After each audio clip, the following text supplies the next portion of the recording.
Technical problems aside, guys, thanks for waiting. It's time to hang out and talk about God knows what. You guys are obviously prepping stuff in the chat. Myself, AJ, and Owen will talk about various things. Like, it's interesting that we're sort of in the middle of CinemaCon, and the first thing of note that I see that isn't anything to do with CinemaCon is we actually have new details on a Danny Boyle movie with Jack O'Connell and Guy Pearce coming some point in 2027. Nice. Let me see. Studio Canal has got Paddington 4. See, I can't be excited about that because Paddington Peru happened. Well, well, actually, the funny thing about that is the actual headline said Paddington 4 Escape from New York reboot. Oh, yeah. So it's kind of like someone combined the two, and I'm like, yes, please. There is apparently an animated Paddington film, which is notable because that still means Ben Wishaw's got to do it if we're going on the fact that Ben does the narration for the animated series episodes that happen. A Pippi Longstocking film, a Mr. Men books film, which I thought already been confirmed, but whatever. And then, yeah, not just an Escape from New York reboot, but apparently we're rebooting The Howling. Thanks, Studio Canal. Which is it's kind of funny that we're rebooting Howling, because I remember when the Wolfman that just came out with Christopher Abbott and Julia Garner, when it originally had Gosling, it kind of sounded like a remake of The Howling is what they were going for back then. I'm guessing this was just inevitable. The Shaun the Sheep movie's coming in September. Probably to Netflix, although it says it's from G Kids, so. And then one of the hilarious things is Sony, when they did their presentation, the CEO guy was like, look, we don't need, it's all important about, now is your own Olympic moment, longer window, shorter adverts, cheaper movies. That's what will get people going to the cinema. The only problem being the two people or companies that are largely hindering that, which is AMC and Regal, neither of their head honchos were at the presentation. So I guess they don't care. It's nice that somebody in his position said that, but I just immediately thought nobody's gonna act on it. Not only is nobody gonna act on it, it's gonna get worse. I mean, it's like, Sony, they're trying to say, oh, well, Sony owns Alamo Drafthouse. Alamo apparently has come into enough scrutiny that when the, order your food on your phone and we'll bring it to you, gets booze now at those theaters. And then when it's immediately followed by turn off your phone, it gets cheers. That is also interesting placement when you think about it. It's like, order your food now. Now turn it off so you can't order your food. Great job, guy. What the hell? We could just go down a whole path of how everything is intentionally getting worse. So much so there's even a term for it, like an actual real term for it. I mean, it was nice before everything shut down that we had the little button on the side of the recliner that would basically beckon them to us to get refills and order food and stuff like that, and that went away. Taika Waititi's Clara and the Sun's coming in October. Takashi Yamazaki's doing Grand Gear for Sony, which is labeled, at least by the ERC box office Twitter, as Pacific Rim style samurai shit. I I hate that we're only this far in and I've only been negative up to this point, but Yeah, it's okay. I I would have been psyched about a Watsude movie at some point. I've just kind of lost all faith in him right now, but I'm open for him to come back. But then again, what made him so unique when he started, I feel like he's already into the ground, so I'm not even sure what a comeback from him would look like. Mm-hmm. But I mean, completely off topic because that's what we do. I saw a trailer for something, and somebody that AJ will get a kick out of this because you're the only one that is going to understand this. Our good old friend Takashi Mike is back. I get I it. mean, I know. technically, I know it's Miyake. I don't care. It's But been a where's joke his ever since castle? we're well, I was gonna say, I mean, technically it's an in joke, but if you know what his name looks like, I think people can pick up on what the joke is. right. But But where's yeah, his I know how castle? to Miyake. I'm not stupid, but I mean, Bad Lieutenant Tokyo looks good. We're getting an That's a anime Bloodborne, which apparently is somehow being, I guess, bloody Markiplier walked so Jacksepticeye could run, because apparently Jacksepticeye is somehow behind the Bloodborne anime in some shape or form. I don't know how. I I don't know. would We have. actually had a good video game adaptation that came out in theaters. Not enough people saw that's out currently right now that I got to watch last week. So yeah, It's almost like I don't want to be like anti people breaking out. Obviously, I'm attempting the same thing, so it'd be hypocritical anyway. But I mean, just based on quality, I almost want to be anti YouTubers trying to make movies. But the trouble with that is that Talk to Me yep. has forever set a precedent that of what's possible. I am very excited to see the Filippo death match that is a part of the death match documentary, which is coming out. The Also, A24 death match. apparently, I cannot wait for. Social Reckoning is being described as a thriller. Nice. Very interesting. Um, Miles will have to face himself in Spider-Man, and then I don't know who thought it was a good idea to call the new Jumanji open world rather than, well, I guess you couldn't call it the final level because you've already done the next level, and you can't call it the final boss because Dwayne would get upset that you're using a WWE product. I mean, he's playing a different. They're all playing different characters in this new one too. And then I, Godzilla minus zero. I'm behind the concept of them always playing different characters because that's the only thing that differentiates those movies. Mm-hmm. I mean, I mean, to give them credit, that is like a really good idea.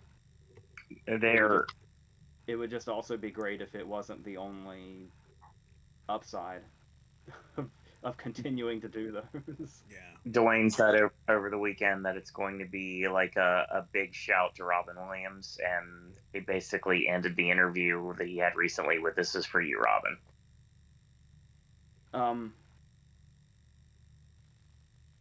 Maybe I shouldn't say this. I watch it, I guess. I don't know.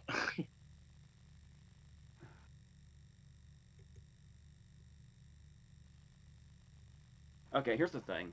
Um, Before we started, I had to restart my computer because it was running slow, and I ended up having to restart it twice, and then it had to update, and then Discord had to update, and then Discord was really slow, and then I finally got here. So I'm in a really bad mood. So Fair. all my thoughts are so negative right now. There's nothing wrong And with that. I mean, It's I don't honest. like I don't like putting that out in the world.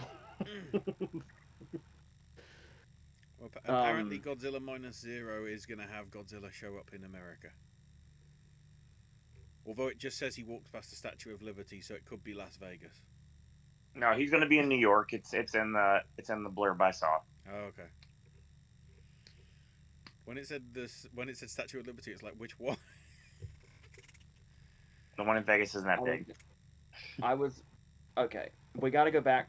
God damn it. We got to go back to the Rock thing. Dwayne. I would. I don't. I think I would have just ignored this, but it's almost serendipitous because I was just thinking about this earlier today, and I didn't even know what Dwayne said Hmm. until just now. I was just thinking today how this, and I'm on the same page as everybody because I grew up with all the different Robin Williamses, Yep. and of course my dad worshipped him, so I was like born into it. But it also happened naturally. um, and and yeah, we did how many videos on him? A For like lot. 2 months. Yeah, we did a very long tribute. I have nothing but incredible things to say about him. I also can't help but notice the way social media has made him a saint seemingly for likes. Yeah, I know where you're Where coming you have from. like there's still to this day all these really exploitive posts about him, and it's all for everybody to circle jerk and give each other internet clout. And this goes and I think this especially goes to the whole thing that Zelda Williams was talking about recently, where people fucking send her his daughter, if you don't know who that is, his fucking daughter gets sent deep fakes of him, and they think they're doing something special for her by doing that. Yeah. And it's like the whole cult around him on the internet is really, and I don't even think a lot of it's genuine. I really think it's an everybody wanting clout just for saying his name thing. And I that very much feels like the new Jumanji movie is trying to get in on that. Because what do you even do? They did the shout out to him in their first movie, where it was like his treehouse in the jungle or whatever, which was nice. But I mean, what else do you do that's not gonna be? Please love us because we said his name. It just feels gross. I don't know.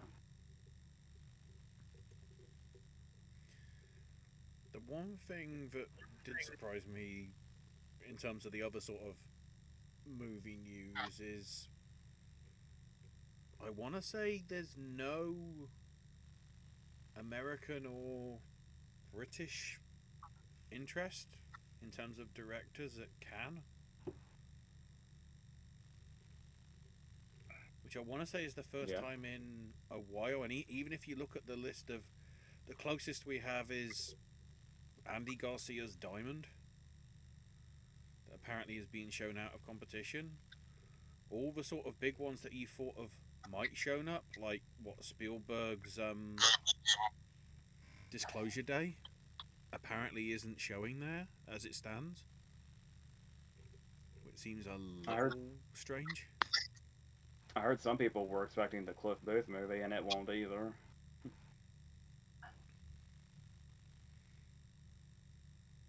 The only one that apparently might be a late addition is James Gray's Paper Tiger, which for some reason they couldn't announce last week at the official selection, but might get somehow added in. I was gonna say at some point, but they ain't got much long. They ain't got too long because it's only a month till the ceremony's actually happening. So I don't know what's happening with that. He'd be an interesting. I actually really like Gray, but I never ended up seeing his last movie. Was it like Armageddon Time? Is that what it was called? Ooh. Yeah, I liked it actually a lot. Yeah, I never. I'm just remembering just now that I never got around to it back then. It was one of those last a week in my theater movies.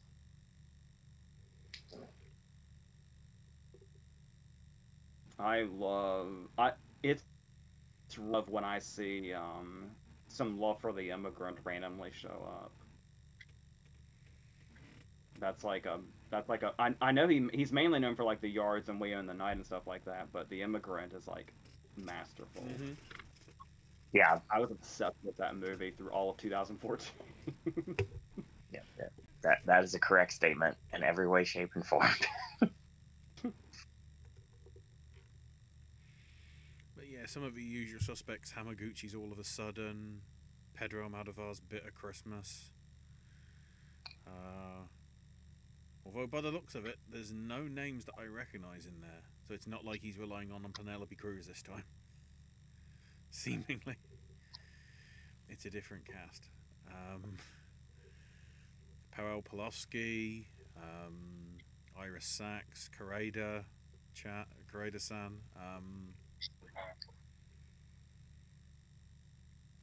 And then I would say no. I'm not. Nobody should try to predict the Palm because that's pointless. But if I had to predict like a breakout, I think it'll be the Pawlikowski movie with Sandra Hüller, because that combination by itself is incredible, and then what the story is, and I like that he's sticking. He seems if that still is to be believed, he's sticking with the black and white. It sounds like. possibly. Oh, Soderbergh's John Lennon, I guess, documentary as part of the special screenings. Ron Howard with Avedon, whatever that is. And then coming to Apple TV next month, but getting premiered at Cannes. Propeller One-Way Night Coach from John Travolta. Based on his own book.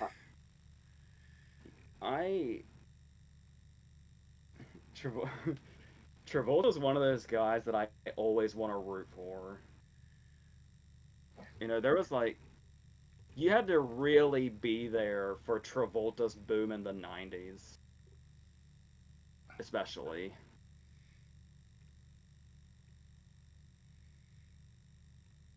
The different directions his career has attempted to go since. Yeah. um, this is his debut as a director, right? Mm-hmm. And I read a little plot synopsis, and I honestly don't know what the fuck this is gonna be. But I'm I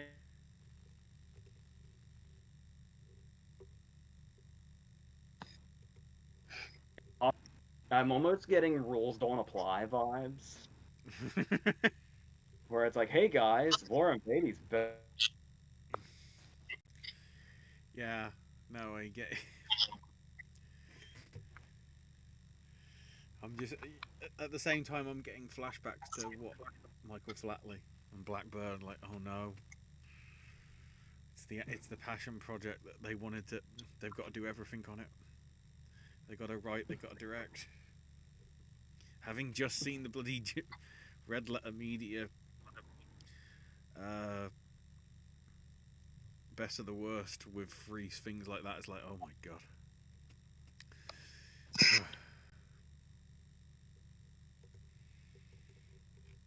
So we'll see how that rolls through in terms of anything else that's happening.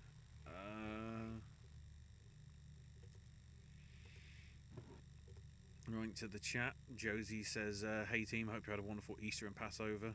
Went to the mall and got myself an Alice in Chains t-shirt, and then I watched Fly Away Home. That's one hell of a All right, t-shirt now. for that film.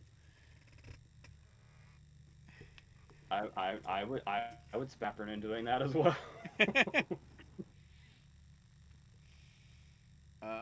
Josie's new watches since last time: The Apostle from '97, Beach Blanket Bingo, Cold Comfort Farm, Mr. Majestic, I've Always Loved You, Come Matty, Judy Berlin, Left, Right, and Centre, Who Done It, The Pope's Toilet, and The Wailing.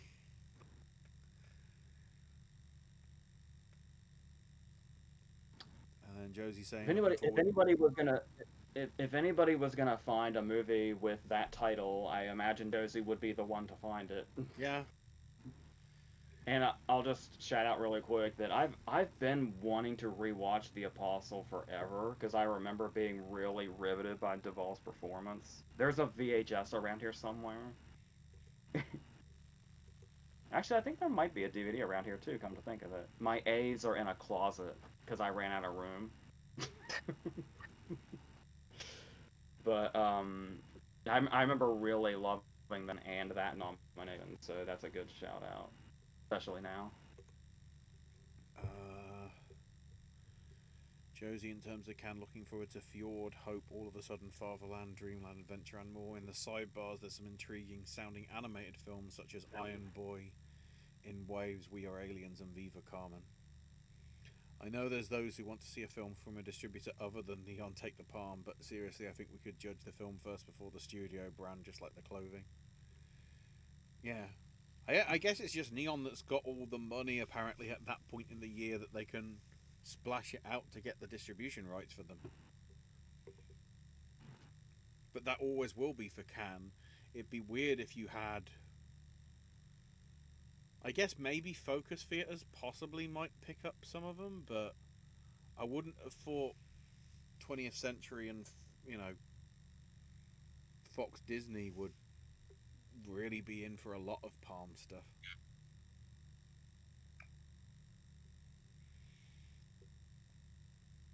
You know, Josie continues, I just want a worthy film to win the Palm regardless of the studio backing. Unless it's Mubi because of the dirty money involved with them, but let's not go there. Okay, that's something I didn't know. That's something I need to look into.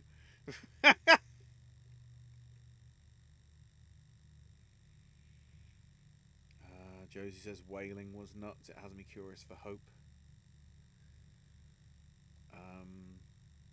With the release of Michael, our favourite Michael Jackson needle drop. I feel like I know what Owens is. Are we Uh, talking? Are we talking? Are we including Jackson 5 or just him? I mean, he was part of a. I mean, technically, it would have to include it because he was there. yeah, there's no way it's not, but I'm trying to think if there's another answer to that. But yeah, that's 1,000,000% the correct answer. And for those of the uninitiated, I'm talking about Clerks 2, and I'm talking about ABC.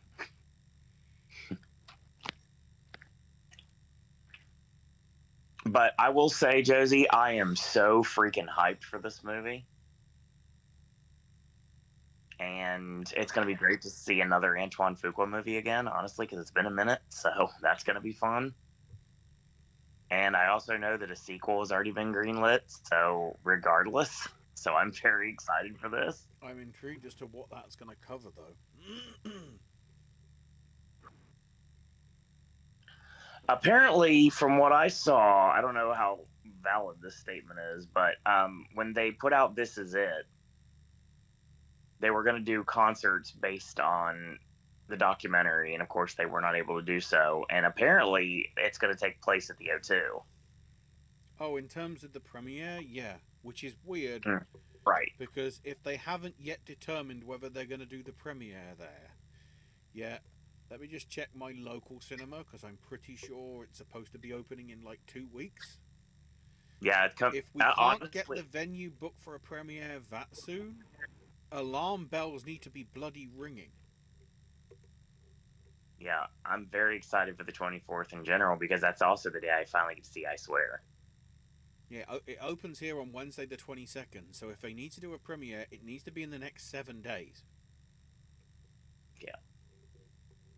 And I don't know But how yeah, much short notice you can book the O2.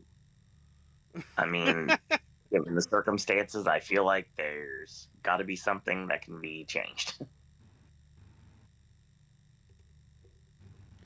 This needle drop question is a good question. I'm trying to not just default to 13 going on 30. That's a great one too. I feel like there's like a big one I'm not thinking of. I keep thinking I can't get the fucking final fight with Chris Kattan to beat it at the end of Undercover Brother out of my head either. I love the usage of "Heal the World" in Free Willy. Yeah, like I can only think of comedic ones, and I know there's got to be like a cool one or like a heartfelt one. I feel like we're about to get a new one very soon. Obviously, I mean, we did just have the Jackson 5 and one battle after another. I was going we to say that's did. the only one that sort of came to mind because it's the recent one. I remember I remember the montage in Daddy Daycare, Do I Want You Back? Yep. Why is it why are they in so many comedies?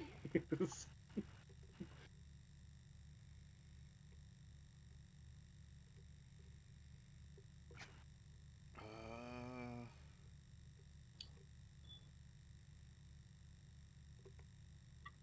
it's weird as It's well that the only thing that comes in terms of bad, other than obviously the music video in itself, is basically kids' films.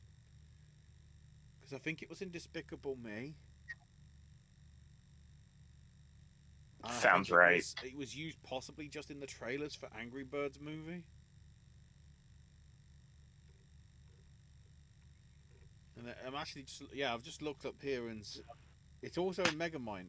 Like what the hell? Billie Jean was somehow in Disney's Planes. Why? Like, I mean, I also think of Smooth Criminal in American Pie too, but it's not his version. It's Alien Ant Farms. But still, it's coming to mind. That's fair.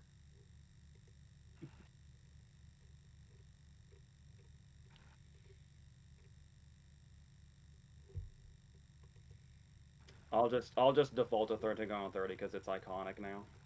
I was a I was a big Michael I was a big Michael Jackson mark, so I'm very hyped for this movie.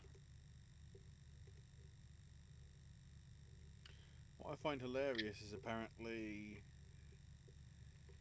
only the single version of Ben appears in Ben. And Sing. What is it with Michael Jackson in kids' films? Sing makes more sense, honestly. Before anybody makes a comment to that, I'm gonna pivot here to while we're on the topic of the movie is I don't know if it was I don't think it was one of their more popular episodes, but Coleman Domingo was born for Saturday Night Live. Oh my god. Yeah, I mean, it didn't help that he was going to say something and then they cut him off because apparently whatever fucking syndicated whatever the bollocks was on was apparently more important. It was I did see the somebody posted like the whole uncut version and it was nice, but yeah. uh, Josie asks, who are some musicians or bands or songs for that matter that aren't played much in films that you'd like to hear more needle drops used of? I greatly loved the not really acoustic, but the no like the acapella pretty much version of Champagne Supernova they used in the original trailer for Project Hail Mary.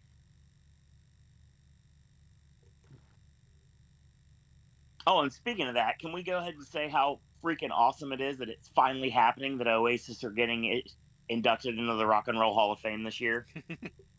About damn time. Relating to that, I wouldn't mind to hear more Blur or Gorillaz stuff from Damon that So uses that's needle funny you drops. mentioned Blur. This is a little bit off topic, but that's what the show is. Um, the Muppets, and as well as basically through Electric Mayhem, are taking over the Rock and Roller Coaster, and that's something that's happening very soon. It's actually already on its way to Yeah, happening before the year's the over. the song list is getting revealed Thursday. The song list will be dropped Thursday, and song two by Blur, as done by Electric Mayhem, is going to be one of the songs on the Rock and Roller Coaster. Oh. I'm hyped for this.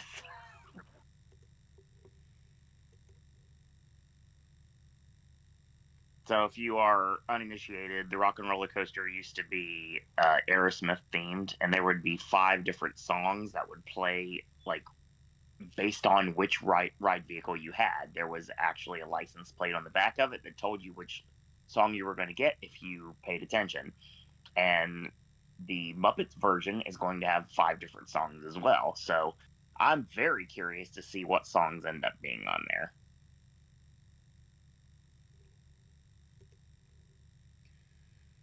uh, But yes, more Oasis in movies, trailers, and please God, can someone put water parks in something? I feel like they're inevitably going to end up in some indie movie or something.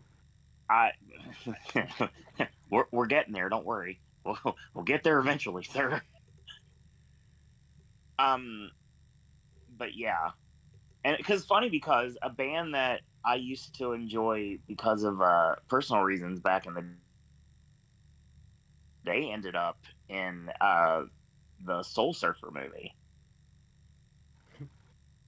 which was random as all get out, and that was kind of cool. Like my band at that point would have been in an actual film. That was very interesting. I just had a major flashback because you were like all in on them, I was. and I haven't heard that. I just had an Obi-Wan moment. I haven't heard that name in like so long. Yeah, they disbanded. I think in the 2010s, I believe. Um, yeah, and of course, I mean, I'm always up for any Taylor on soundtracks. I did something bad being the final song in The Housemaid. That was freaking awesome. And Opalite's apparently in Breadwinner. So, but yeah, more Oasis, more water parks. I'm okay with Insane Clown Posse, but the thing is, it's only happened once. Thank you, George Clooney.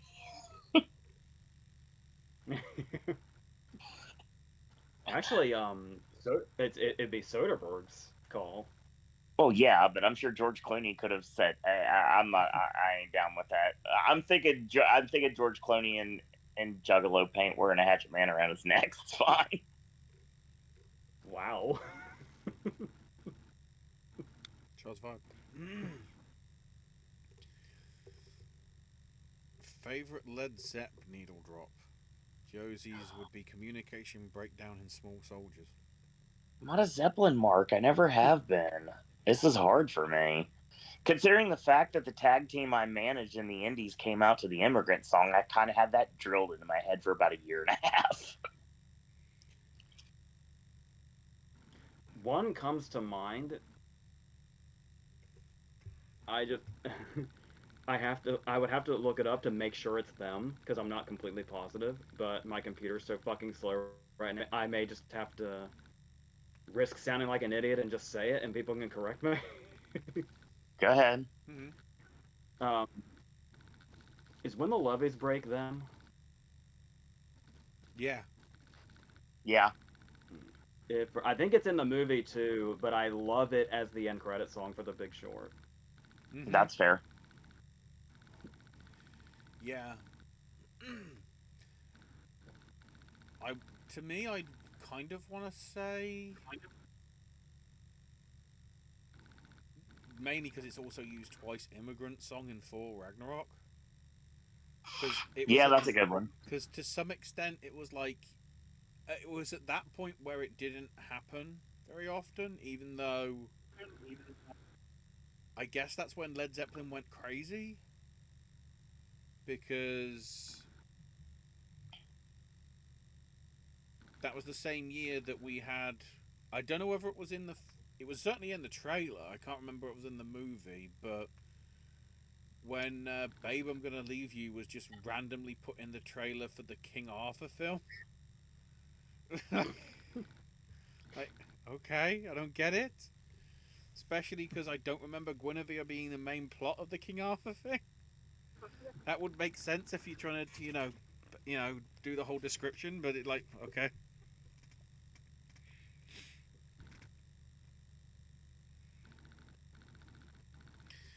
Oh God, Josie's triggering me. Imagine a biopic of Billy Corgan from Jane Schoenbrome because of the melancholy connection with I Saw the TV Glow taken directly from that album.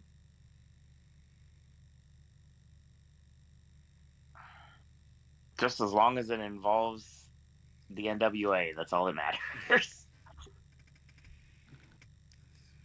James Mitchell, Hookers and Blow. And not Oh, necessarily God. in that order. That sounds about right. Let's recreate Samhain. You're still trying to forget that. Oh, now to our favourite topic of the year. All hail Matt Johnson. All hail Matt Johnson! Imagine if Matt did an actual Kurt biopic. I wonder how he would tackle his relationship with Courtney Love. God, I almost wish there was a way to.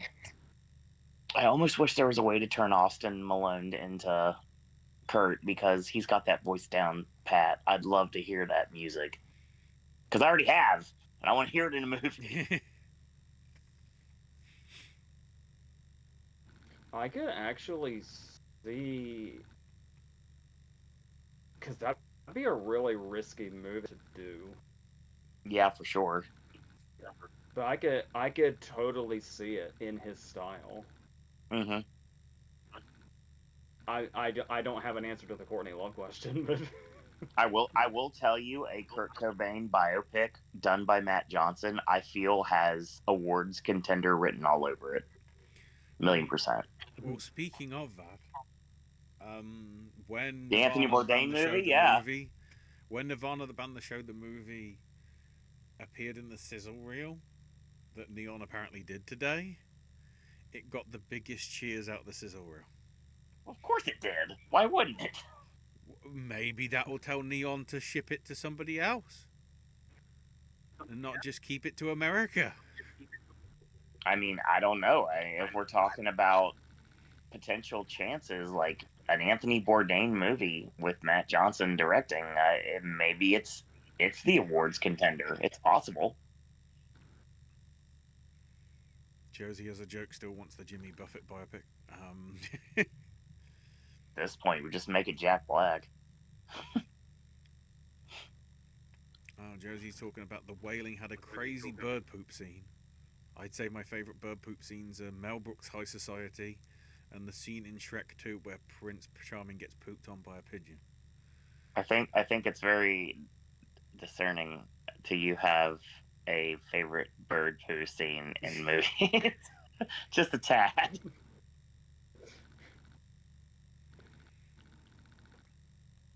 We don't kissing shizing here, but still, it's a little bizarre.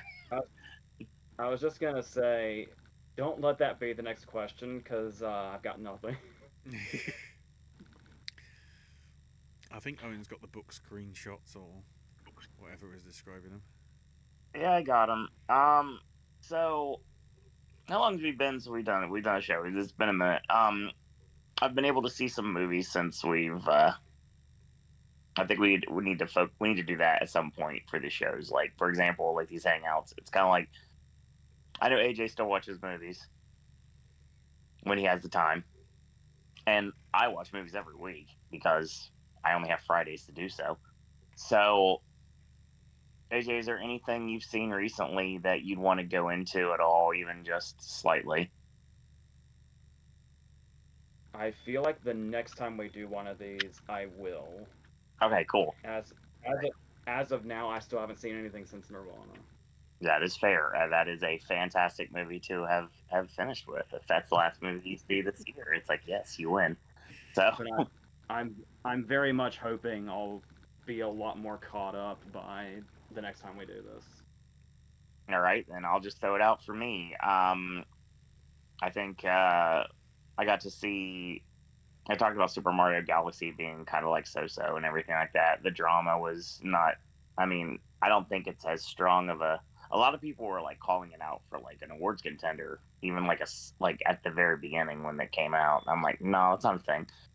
Um, Riz Ahmed's Hamlet's interesting. I'm gonna leave it at that. I love the thing. I think I liked in Hamlet was the promo, as I like to call it, and it's one of my favorite parts of the movie. Riz Ahmed does it while he's driving, like speeding through traffic through like a city at night without any with completely reckless abandon, and I love the way it's shot. I mean, are you talking about To Be or Not to Be? Yes. That pretty much personifies reckless abandon, so that makes perfect sense. Um, I think Exit 8 was fantastic. Absolutely fantastic. I'm so glad I got a chance to see it. Based off a video game that I had no knowledge of. It messes with you in the right ways. It can be funny in places. It's just extremely nerve wracking, and I definitely loved it. I liked it a lot. Yesterday I got to watch Faces of Death finally with the 2025 Best Actress winner Barbie Ferreira in it. Of course, I'm talking about my Oscar lineup, but still, she was my Best Actress lineup. Dacre Montgomery from the Stranger Things, I guess. He plays Billy, and he also was in the Power Rangers reboot. Very interesting film. Music score very similar to kind of like what Ty West did with Maxine. Got that 80s aesthetic. I also got to watch The Secret movie, which ended up being normal. So AJ, you'll appreciate this. I had a serious man moment when Normal first started. You thought it was the wrong movie? I a million percent thought, oh no, I didn't know what movie it was at all. Oh yeah, that's right. So to give nothing away, the movie literally kicks off with a scene with the Yakuza in Japan, and it's done in Japanese, and we don't know what the hell's going on or why this is happening. And then we transition to normal Minnesota, and then we meet Bob Odenkirk for the first time, and something's rotten in the state of Minnesota, to say the least. It becomes very interesting. It's very violent. It's funny. It's well done, and it's a movie that I feel like is going to be forgotten this weekend because of the fact it's coming out with the Mummy. But it definitely will please audiences. So yeah, that's what I've watched this week. So I didn't know if anybody wanted to chime in, or I just wanted to like say, hey, I watch movies. I got another Barbie Ferreira movie, Mile End Kicks, which it's an indie flick that's coming out. I'm watching Friday. I got The Mummy, and then of course the movie that I'm excited about above everything, the Lorne Michaels documentary. I'm super hyped for. I'm trying to see if Normal's coming out over here. Because unlike like with Lee Cronin's The Mummy's coming out here the same day, and we're getting the Akira. I don't know if the Akira releases for you guys as well this weekend. Nope. Oh, we're finally getting Kiss of the Spider Woman. I guess some screens. Don't know where.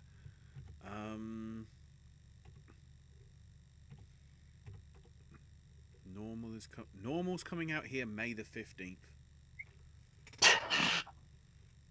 same day as the Christophers, Obsession. and I know which one I want to see more. Normal comes out the same day in the UK that the movie Obsession comes out. Although apparently we are Here. running out of ideas for cinemas because that week also sees anniversary screenings of Top Gun Maverick, Space Jam, Shrek, and the one I will throw a love to, Kronos. But like, there's so many re-releases coming out that week, I mean, which I guess will help Normal because it will be the only new film that's out that week.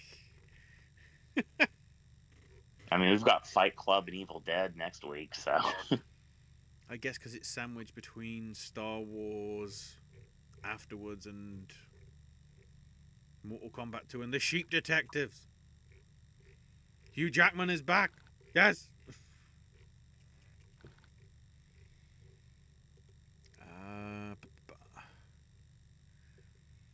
On the note of Danny Boyle, certain songs by Alice in Chains, like Them Bones and Wood in particular, make me think of 28 Days. Yeah. Alice in Chains just reminds me of Tommy Dreamer. That's it. Just Tommy Dreamer. Oh, Bry coming in with, Paddington the Musical won big at the Olivier Awards. That's good. And AJ's favourite got Actress in a Musical for Evita, which was one of the only things it won, which was interesting.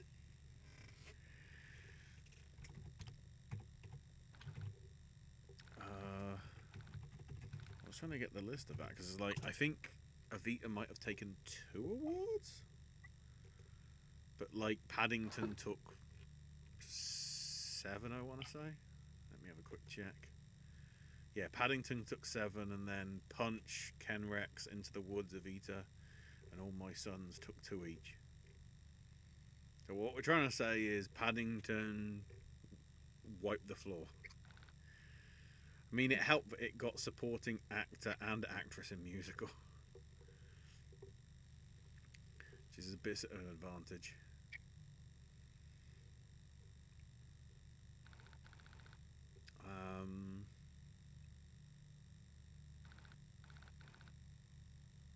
Yeah, but that's the thing. Apparently, Rachel Zegler's performance as Eva Peron was very good. But in terms of best musical revival, it actually went to Into the Woods rather than Evita. Which is interesting considering the whole gimmick that they wanted to do with Evita. How they do that for other theatres that don't have a place where you can go outside. Be intriguing to see how they do that. Bry also mentions at the Annecy Animation Festival in a month or two, there'll be a first look at Snoopy Unleashed.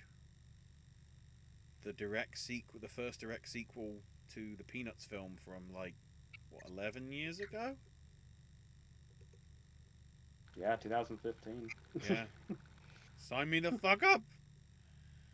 It was that important, I had my no voice idea cracked. this was When are we going to get a Candyland or Shoots and Ladders movie? Or more board game adaptations would be interesting if done creatively. I mean, we've been begging for a Monopoly movie for years. We have.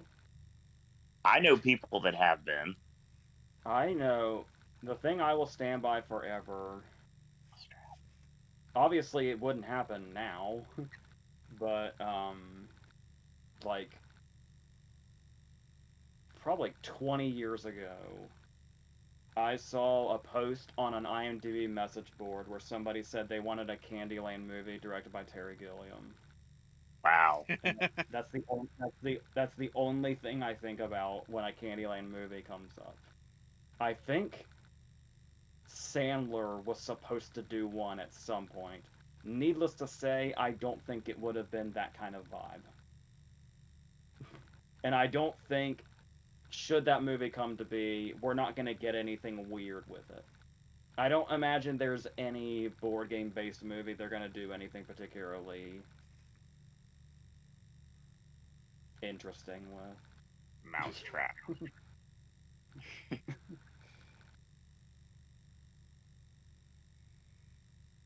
I'd be I intrigued if they imagine. could do.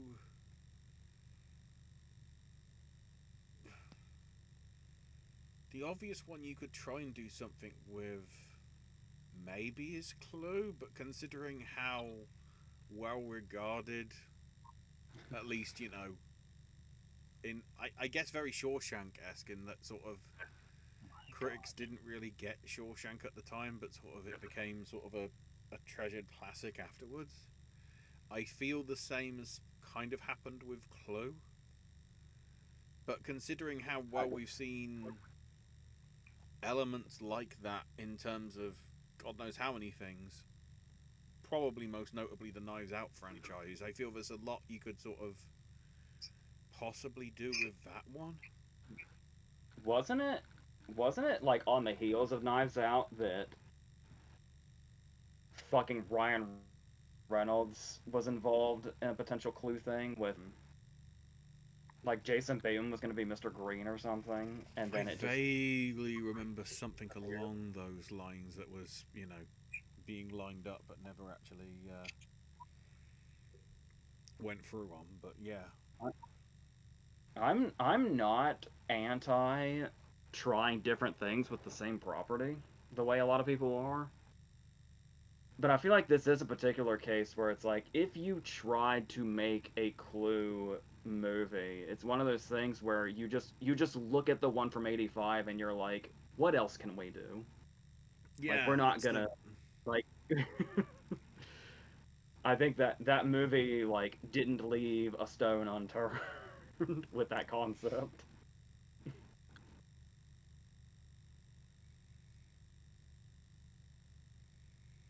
It would just be like you could just make a really good murder mystery that just happens to have those character names. That's the only thing you could really do. Right. weirdly I feel like you could do like a rather good thriller using Guess Who. Please, please elaborate. Well, like you've got to work out who the target is, but you've only got a list of like sort of 50 people, so that you sort of got to whittle it down. You obviously couldn't do it like by them asking, you know, it sort of be like the sniper battle from Empire at the Gates or whatever it is, except just have it sort of in a John Wick style crowd of God knows how many people. You turn it into I think that's a Guy Ritchie movie waiting to happen. Or have it that basically like it was with Drop, where somebody sort of like Drop sucked. We need no, something but good. I'm saying that sort of aspect of like somebody is trying to kill the person, but whoever it is Had that's phone killing booth. them That's is about giving them the enough. right to try and work out who it is. So that's where you can sort of do the equivalent of yes no question to sort of whittle it down. Except maybe in like some sort of saw manner, like if you get it wrong, like some like saw trap style thing goes wrong, and then then when it flips, it's like, well, they're dead.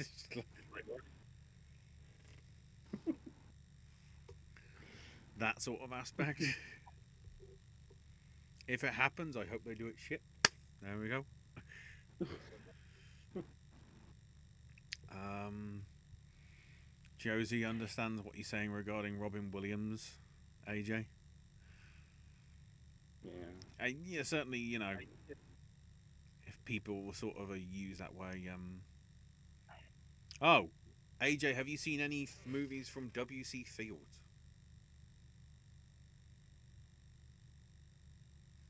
I saw the bank dick like way back in the day, and maybe another one I don't remember. I just remember it was the Turner Classic Movies when they would have actors come on and like kind of talk about the movie before it aired, and it was Robert Osborne and Alec Baldwin was praising the bank dick, and he specifically talked about the moment when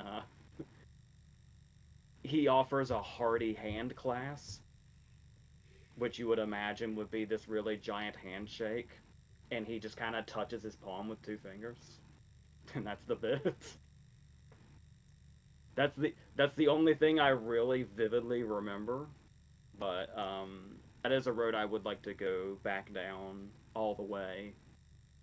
I know there's another one, and I can't place what it is. I probably saw it because it was in the 1001 Movies Before You Die book, and oh god, I can't think of what it would have been. Obviously, I don't remember what it was. It would have been in that phase where I was just watching stuff as a checklist and not retaining it, so I'd need to redo it anyway.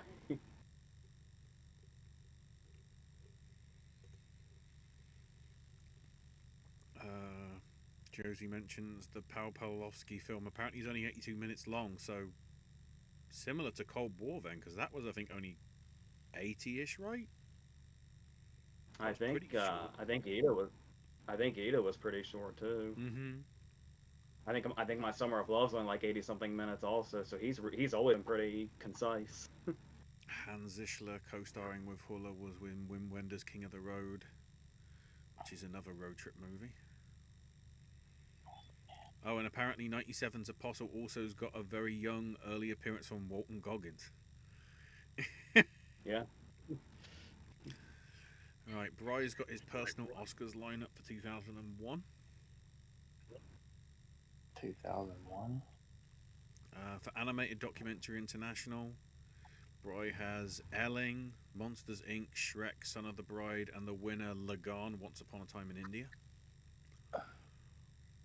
For Adapted Screenplay, Beautiful Mind, In the Bedroom, Fellowship of the Ring, Shrek, and the winner being Harry Potter and the Philosopher's Sorcerer.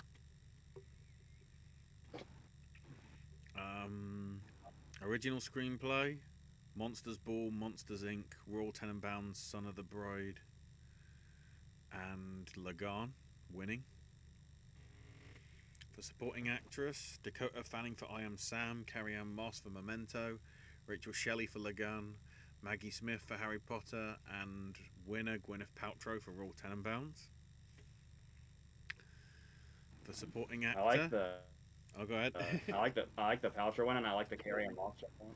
I was saying I like the Paltrow win and the Carrie and Moss shout out. Mm-hmm. For Supporting Actor, which is always the one that interests AJ, Paul Blackthorne for Lagan, Billy Crystal for Monsters Inc., Eddie Murphy for Shrek, Alan Rickman for Potter, and winner Robbie Coltrane for Potter.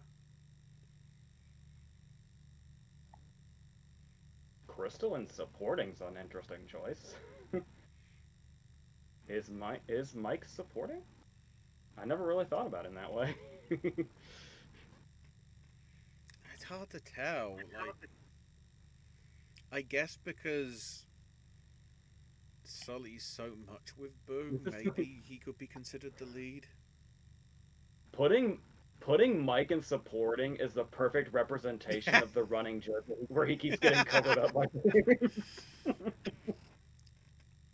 uh, for lead actress, Jennifer Connelly for A Beautiful Mind, Debbie Derryberry for Jimmy Neutron Boy Genius, Nicole Kidman for Moulin Rouge, Audrey Tautou for Amelie, and Halle Berry winning for Monsters Ball.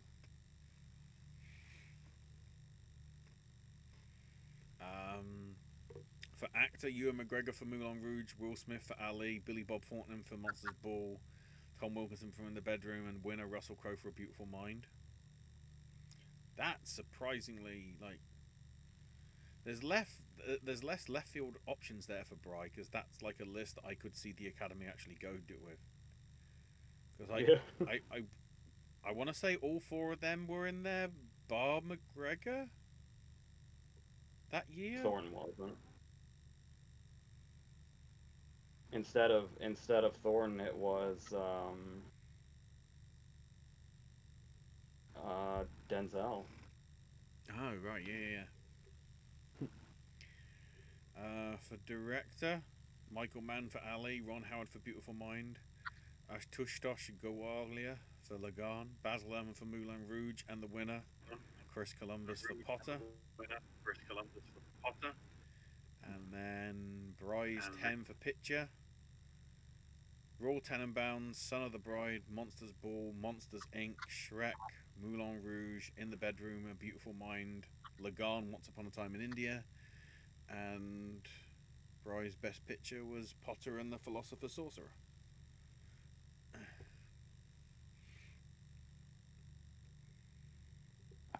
Josie says she thinks there's a Michael Jackson needle drop in Back to the Future 2. I'm trying to remember that now. That sounds right. It's when he goes into the cafe, isn't it? They're playing Beat It, aren't they? Yeah, now rings a bell now. If it's not Beat It, I'm pretty positive they're playing a Michael Jackson song when he goes into the cafe. Yeah, because it's in the...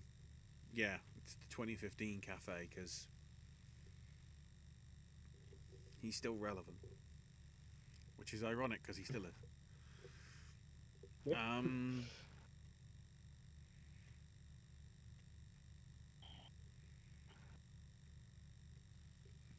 Oh, Josie mentioning one of Mubi's investors already also invests in the Israeli military. Okay. Then again, Coachella apparently was sponsored by Lockheed Martin, so there we go. That's something that gained a lot of traction on the internet this weekend. Like, oh, I didn't get into, I didn't want to spend money, but Lockheed Martin gave me money, so you gotta love Lockheed Martin. Like, oh. Oh, Josie also mentions I love the Ready or Not needle drop in One Battle After Another. To be honest, there's a lot of good needle drops. The needle drop of when we first see Chase's character and whatever. When the music kicks in there, it's just done very well. Sound editing needs to be a thing again. Any good Jimi Hendrix needle drops? Almost Famous. I was gonna say Voodoo Child and Almost Famous is the very first one that comes to mind. Yes. Weirdly, probably just because it's the one that I saw multiple times. Is it Wind Cries Mary that was in Pirate Radio / Boat That Rocked? That's just randomly there, and it's like, that was the... Compared to all the other Hendrix songs that I knew, it's like, that one stuck with me, man. And there's like 25 movies with All on the Watchtower, so More than 25.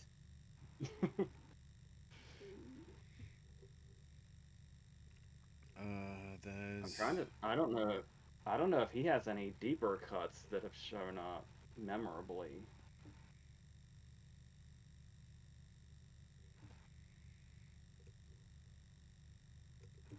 Ooh, I'm trying to think. Oh, Movie Webber's got an article, so let's look through this. 20 greatest uses of Jimi Hendrix. Good God.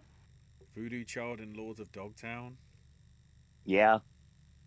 Purple Haze in Minions. What is it with kids film? Voodoo Child in Withnail. I don't remember that. Oh yes, that's right. I was thinking it was All on the Watchtower that's in Withnail. Is it Voodoo Child? Well, it's listed. It might be further down. I don't know. I was like, maybe it might be both. Hey, Joe in Wayne's World too. Hendrix version of Star Spangled Banner apparently features in Cars.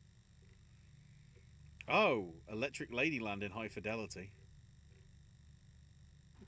Hey Joe in Wayne's World. All Along the Watchtower in Watchmen. Mm-hmm. Machine Gun in A Serious Man. That's one I forgot. How's Voodoo Child not number one? That's not right. What did they call his Manic number? Depression in Coming Home. Hi there, Hal Ashby. Foxy Lady. Yes, abso-freaking-lutely. Mavis Be Love in Singles. There's Almost Famous. What's number one? Voodoo Child in Under Siege. And in the name of the... It's a lot of Voodoo Childs, I'm saying. Purple Haze in Apollo 13. Yeah, there's Foxy Lady. Purple Haze in White Man Can't Jump. If 6 was 9 in Point Break. And Easy Rider. And apparently number 1 is Forrest Gump. For All Along the Watchtower.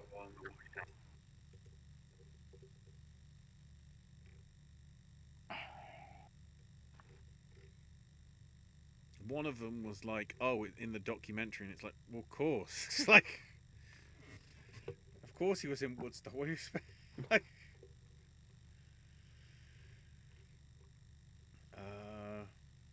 Josie mentioning ELP, Emerson Lake and Palmer's Lucky Man, featuring in Black Klansman, but I'd like to hear Khan Evil 9 more, and she thinks it'd be fitting for a circus scene. Yeah, in terms of that presentation, that makes sense.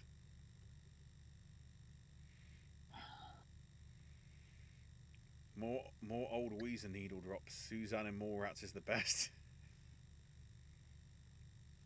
Just more Weezer in general. Oh,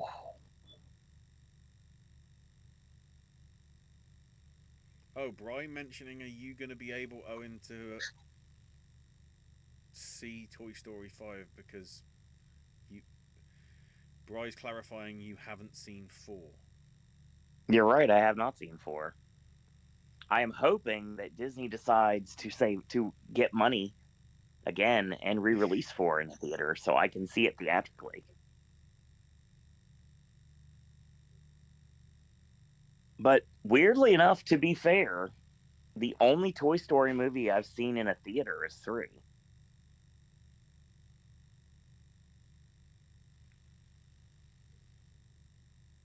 I can't imagine 4 being too impactful. The only thing 4 really Forky. It's Forky really the and only I was curious significant about thing it Somehow they're going to have to explain how the events that happen at the end of 4 lead to how the band gets back together in 5. In some Yeah. shape or form. I hope we get a chance somewhere down the line to get 1 and 2 back in theaters again. I missed my chance last time. So I can finally see those theatrically. And then somehow I can finally see 4 theatrically, and then we could go.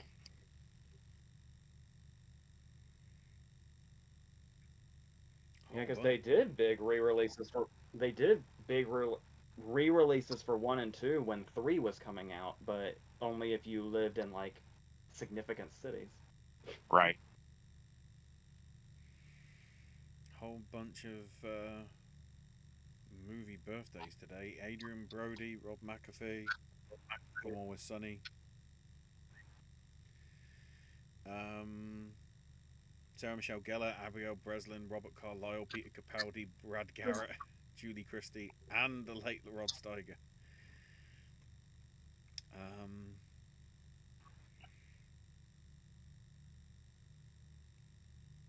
I I suppose there's something I can talk about in regards to when Owen was talking about movies to talk about that we've seen lately. Mm. Obviously not a new release. It's off by over 30 years to be a new release, but I rewatched something the other night Mm. that I hadn't seen. I hadn't seen it in so long. It was like I was watching it for the first time, That's always the best. which is perfect for this movie. Um, I randomly rewatched Malice this week. I don't know if anybody remembers that movie. It's got a massive set of credits on and off screen.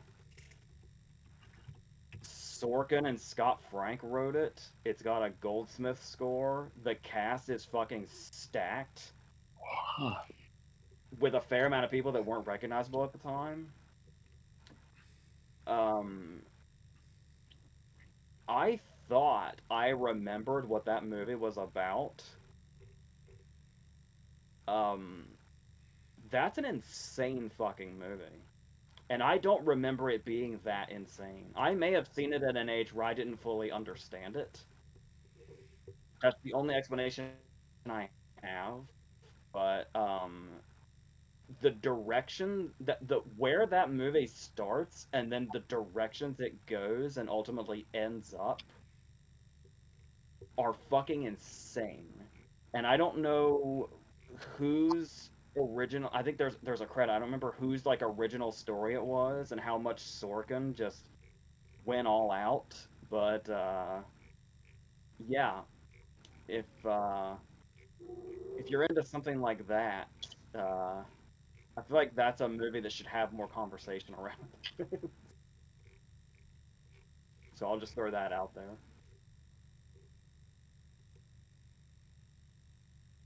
And Josie just brought up Brody. I was watching pieces of Jackson's King Kong again the other day, and I always forget how amazing that movie actually is. It's one of those movies where it's just like you know it exists, and you're like, oh yeah, yeah, I remember being into that. Sure, it's a little long, but but yeah, it's good. I'm glad he made that. And then when you're watching, it's like a totally different experience from that. It's like I forget how pretty fucking amazing this is on multiple levels. So those are my random shout outs for now. I was trying to look, but it's taking a while to scroll through because this PDF is giant.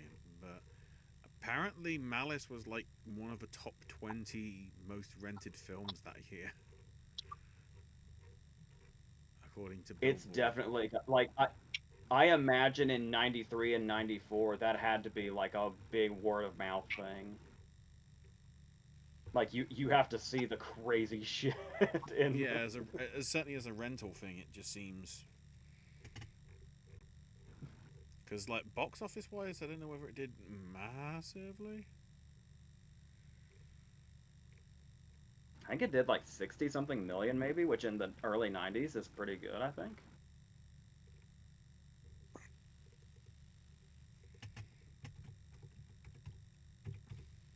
Now I'm trying to see if I can, because it says like, oh, is that the list of the? Is that the list of the year? Like what the hell? Can't be bothered to look anymore. Oh, there we go. The year in video. Yeah, Malice was apparently number 16. Sandwiched between A Perfect World and Cool Runnings.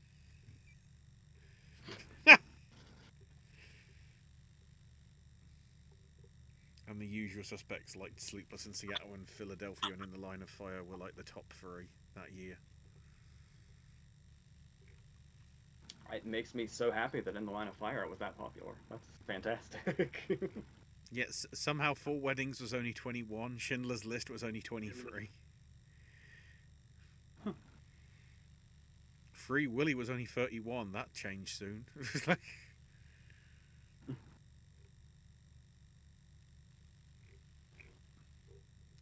That's a good PDF. Distracted. Um. Oh, interesting. Bry's launching his own public award show called the Macy's Parade Choice Awards. 5 ceremonies honouring a half a decade of the parade, counting down towards the 100th on this November. First part of the voting begins to vote for nominations for 2000 to 2004. Apparently inspired after revisiting clips of Nickelodeon's Kids' Choice on YouTube and Owen's predictions for the now defunct People's Choice Awards back then.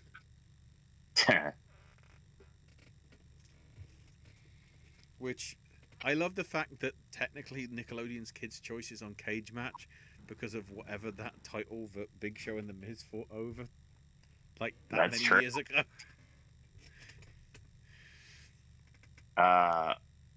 I don't know about breaking news, but I can say this: as I scroll social media with my phone about to die, I will say that it was announced that there was going to be a new long legs. As in Don't know sequel? how. Yes, I don't know how this works. Is I don't know if Osgood it's sequel. is I don't know Osgood what. doing it? Yes, Okay, that's the important thing. and Nick Cage is back, so I guess we're. I sure. I mean, the movie already Well, came out. apparently, I'm it sure could you've already somehow seen it. happen with the black phone or whatever. Like so. Yeah, I don't think they're going to go that route. That doesn't seem like an Oz Perkins idea. Okay, well No. actually,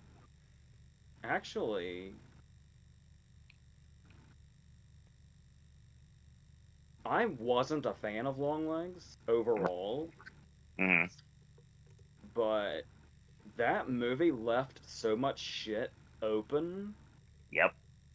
Maybe this isn't a bad idea. I mean, it could potentially work. It feels like at the end of the movie they just kind of walked away. Yeah, basically. So so there's like there should be more. The only thing I can't think is how Cage could possibly be back, but maybe maybe it has something to do with the him fucking saying "Hail Satan." Feels like it was something that was supposed to be more. Yeah, well, it does say a follow-up movie. It doesn't say it's a sequel. Right Well, says. Okay. Go but ahead, AJ. the only other thing a follow up movie would be Perkins's next movie, and Perkins has already made 2 movies since then, so it would have to be related story wise somehow to be a follow up. It says they will reteam for a Long Legs follow-up movie, so it doesn't say sequel. It just says it's a follow-up to Long Legs. But we don't know the direction it's going to go. Because that I feel like that whole orb thing was still going on when the movie ended. I totally agree with you on that. So like if they expand it in a way that retroactively makes Longlegs better, I don't think that's impossible.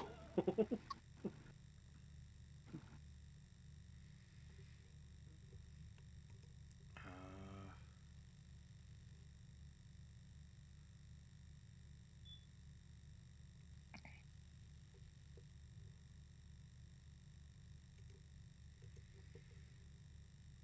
just a quick check. Yeah, Bryce says I laughed at Owen's predictions that year when he said, "I can see stupid people voting for Divergent for winning this," and lo and behold, it won. Yeah. I was a different person back then. Also, In every way, Teen Choice shape, and Awards were form. defunct. Only Nick's Kids Choice Awards still going, so that Nick can rig the votes for favourite cartoon to go to SpongeBob every year. Except for 2008, when Avatar: The Last Airbender somehow did. I wish Phineas and Ferb had one. Disney winning at a Nickelodeon award show is always something odd for a rival company winning them. The most unique one was High School Musical 3 winning favourite movie over Bedtime Stories, Iron Man, and The Dark Knight. So Yep. random. And oh yeah, Sony Pictures announced, I think for next Christmas, 2027, a movie called Buds about a sentient plant that communicates with humans and decides to help the environment. So plant movie. Is the plant gonna say you like jazz? Like, you know. God. Then again, I've just realised it's a Sony Pictures thing, so James Corden will have to be your voice in it. Dear God. I can't make that joke anymore. I realise that he's in that Soderbergh film that I really want to see. He's like, God damn it. He's the reason I'm not excited about that movie. Right, so with that, do you want to run through the adaptation stuff from Josie? I know you've said, if you couldn't. Josie just said that okay if you couldn't get to it. If you guys don't like doing it anymore, it's all good. I'll stop sending you guys templates for that.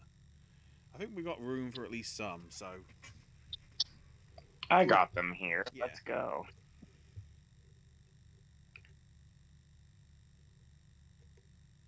Okay.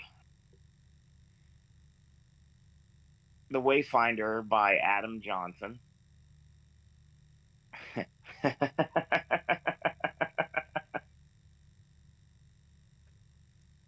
Adam Johnson's someone I backyarded with back in the day. Not the same person. Is he related to? Oh hell, Matt John. He wishes.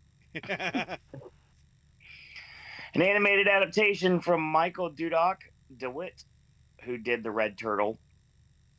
It's a fantasy epic set in ancient Polynesia.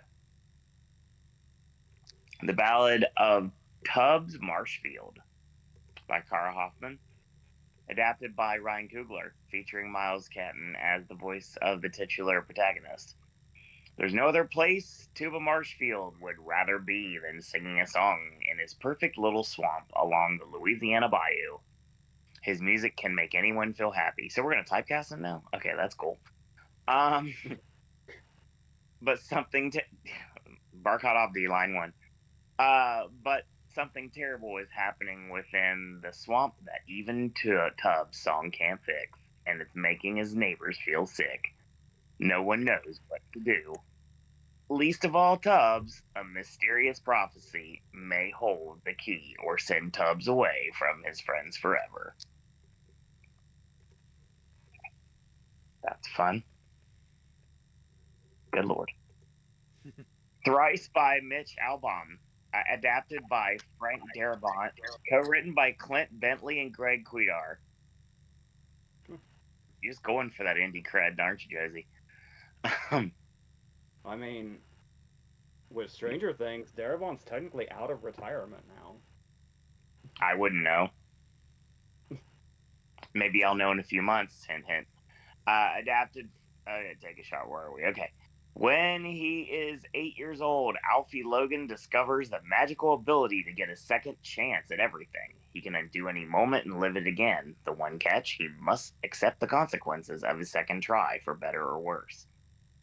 He grows up correcting his mistakes and saving himself from adolescent embarrassments. He even takes foolishly dangerous risks just to see what it's like to come closer to death. Before tapping back to safety, eventually Alfie turns his gift to his love life, studying his crushes and going back to make himself more appealing.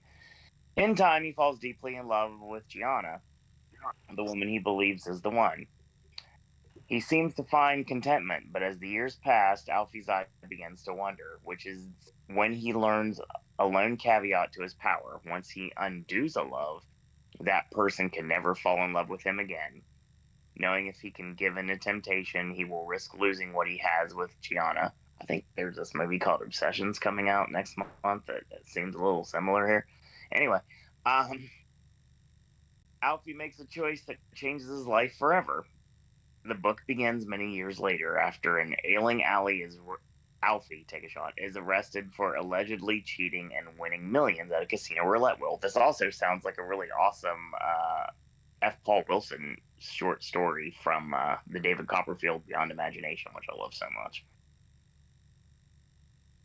I gotta find it here. Da, da, da, da. As a curious detective interrogates him, he slowly uncovers Alfie's incredible story, and his most unlikely conclusion is in Twice, America's favorite storyteller, Mitch Albom, is at the top of his powers. A love story, enchanting, probing, and clairvoyant in matters of the heart. Twice will make you think, weep, and overflow with love from beginning to end. Interesting. I got 5 more. Mm-hmm. Exactly. Twice. Now 3 times. Busted by Dan Gemmenhart. All hail Matt Johnson. Uh-oh. Oscar Aberdeen is a bit of an oddball. He's an ace at playing bridge, loves Frank Sinatra, and attends a whole lot of funerals. He's also the youngest resident of Sunny Days retirement home by more than half a century, and he wouldn't have it any other way. So when his grandpa suddenly served an eviction notice that threatens their place of Sunny Days, he needs to find some cash. Fast. Enter Jimmy DeLuca, a shady elderly man with a reputation for being bad news who makes an Oscar an offer he can't refuse. I like to imagine him played by Vincent Pastore. He's got the drop on Did Rich's... Josie say that, or did you say that? She said that. Okay. I like to imagine him in a tuxedo t-shirt. Gets the drop on the hidden... Take a shot on Rich's hidden away on the outside, and he'll share the loot with Oscar on one condition. He busts him out of the Sunny Days. In this humdinger of an adventure, the ultimate odd couple, along with the an uninvited stowaway, go from high-stakes escape to rollicking escapade as they search for the secret stash. Jersey? And forge an unlikely friendship along the way. Will Oscar succeed in saving the only home he's ever known, or will he have to forget about it and return a failure? I don't know, but I just literally thought of the Cinemark rolling stock about the booty club when you brought this up, Josie. If you know, you know. Stalactite and Stalagmite by Gann. Co-written and produced by Phil Lord and Chris Miller.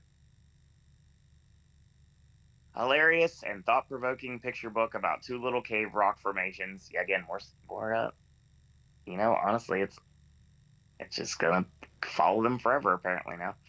Who witnessed the entire history of the world. Time flies for two charming little cave nubs. Stalactite and Stalagmite. Which one is Chris gonna be? Yes, that's what I said through there. Over millions of years, creatures and things pass in and out of their cave. Everything from a trilobite, Ichthyostega, and a triceratops. Dinosaurs. Nice. To a ground sloth and a bat. While you are an ageless rock formation, it's nice to have a friend who's always there. But what will happen when the two nubs grow enough to finally touch?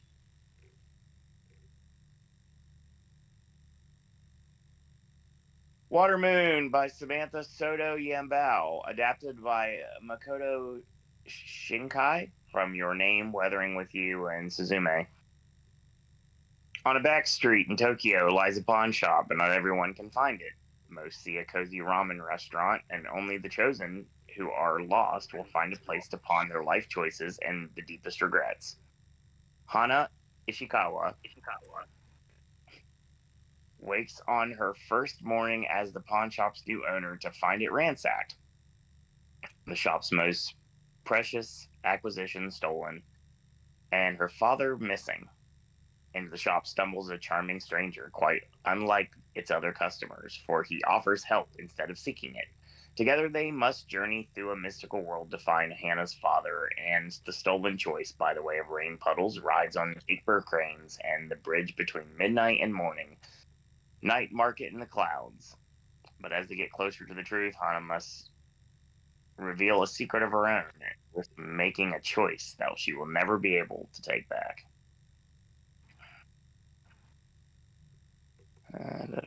The Elsewhere Express, also by Samantha Soto Zambayo, another Makoto Shinkai adaptation.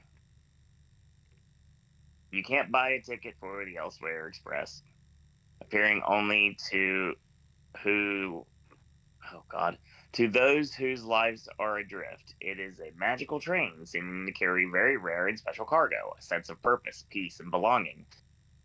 Raya is another one of those lost souls. She had dreamt of being a songwriter, but when her brother died, she gave up on her dream and started living his instead. One day on the subway, as her thoughts wander, she swept off to the Elsewhere Express. She meets Q, an intriguing intriguing artist, I read that wrong, who, like her, has lost its place in the world. Together they find a train full of wonders, from a boarding car, also a meadow, to a dining car. The passengers can picnic on lily pads, to a bar where jellyfish and whales swim through pink clouds. Over the course of their long, strange night on the train, they also discover it harbors secrets and danger. Mysterious stranger is stowed away and brought with him a dark, malignant magic that threatens to destroy the train. But investigating the stowaway's identity, Raya also finds herself drawing closer to the ultimate question. What is her life's true purpose? And what is it? Is it a destination the Elsewhere Express can take her to? And last but not least, The Trouble with Shooting Stars by Meg Canistra. Adapted by Alice Rohrwacher because of the Italian theme. 12-year-old Luna loves the nighttime more than anything else. It's when no one gives her that look about the half mask she has to wear while healing from a disfiguring car accident. It's also the perfect time to sit outside and draw what she sees, like the boy and the girl from the new family next door zipping out the window in a Zeppelin and up to the stairs. At first, she thinks that she's dreaming, but one night they catch her watching. Now, Luna spends her nights on adventures with them as they clean full moons, arrange constellations, and catch jars of stardust. She gets to make a wish on a shooting star they catch. But Luna learns that no wish is strong enough to erase the past as much as she may hope to.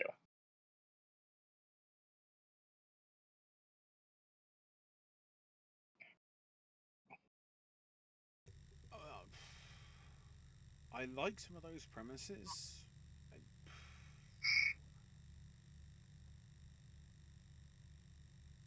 Yeah, the sort of the Alice one, the Matt one, they're sort of the right style. I'm just trying to think like whether there's any other names that sort of come to mind. I like the premises of those stories. Mm-hmm. It's trying to work out who would be a good writer or adapter or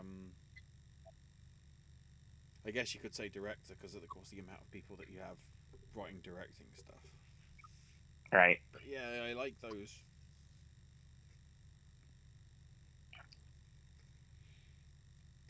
Yeah, I like the Kugler, the Tubbs Marshfield. That was fun. I like Twice. Actually know the existence of this. I've never read it, but it seems like something just by judging from the synopsis is right up my alley. And Busted just because of Matt Johnson. So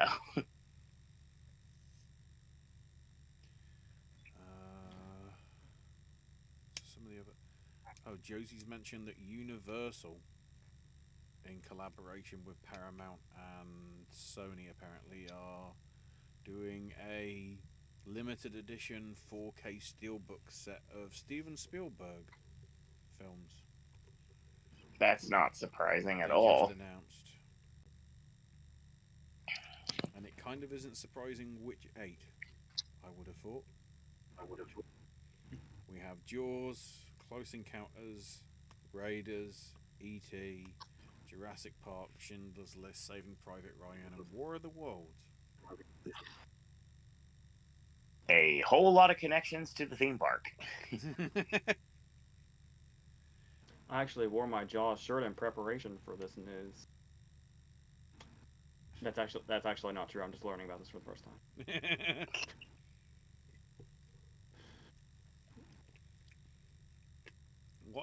From the way the discs are presented, what I find interesting is Jaws and Close Encounters, along with Schindler's List and Saving Private Ryan, are apparently going to be across 3 discs. With Raiders, E.T., Jurassic Park, and War of the Worlds across 2. Because I'm guessing, some of it is going to be the extras, but I mean, I know Close Encounters as a Blu-ray, or sorry, at least as a DVD, is a 3 disc. Jaws is a 2. Schindler's List probably. I mean, I know of a 2-disc edition, but then of course with the film being as long as it is, you could spread the Blu-ray maybe across 2, but with the space, you probably could fit it on 1. And Save It Private Ryan maybe was 2. I could answer all this like right now. I know War of the Worlds was 2, and Jurassic Park was 2, and E.T. was 2. Raiders I don't think was, but then that's because most people would have got it as part of the collection, so then you've obviously got the content sort of spread across the extras disc as well as the first disc of Raiders, so I think the Schindler's List DVD with the really skinny case disc that you had to flip over for the second half. maybe, yeah.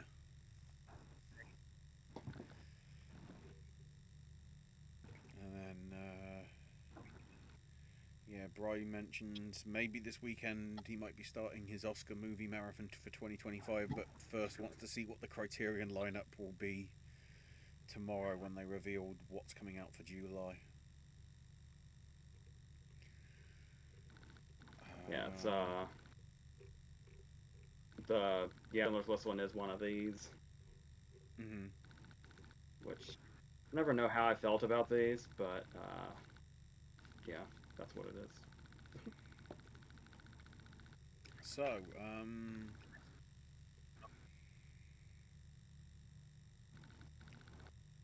finally, Bry's Oscars game, which is original song from the 60s, of which there's a mix of ones that we won't know and ones that we will. So obviously, more toward the latter part will be ones that we will. So for 1960, do we have Never on Sunday from the film of the same name, or Facts of Life from Facts of Life, Faraway Part of Town from Pepe, from Andre Previn, the second time around from High Time, or The Green Leaves of Summer from The Alamo? You gotta say it like that.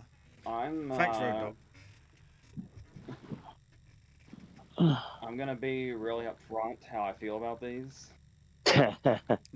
I was I was looking through the list again and revisiting some, and I don't know if it was just the era of the '60s or what that doesn't really click much, but I am not passionate about most of these. There's Yeah, I mean, of sort the of. 50 of the 50 songs here, there's like maybe a few that genuinely resonate with me. I mean, with this one, that sort of second time around's the only one that sort of I really connected with. I guess it didn't help that Never on Sunday was Greek, so I wasn't entirely. It sounded very nice, but like, I feel like the reason I would just default to Never on Sunday is the fact that it's one of those pieces where it's like when you hear it, you feel like you've heard it before, yeah, and it almost has like this accidentally iconic feeling to it. no, I see what you mean. Yeah,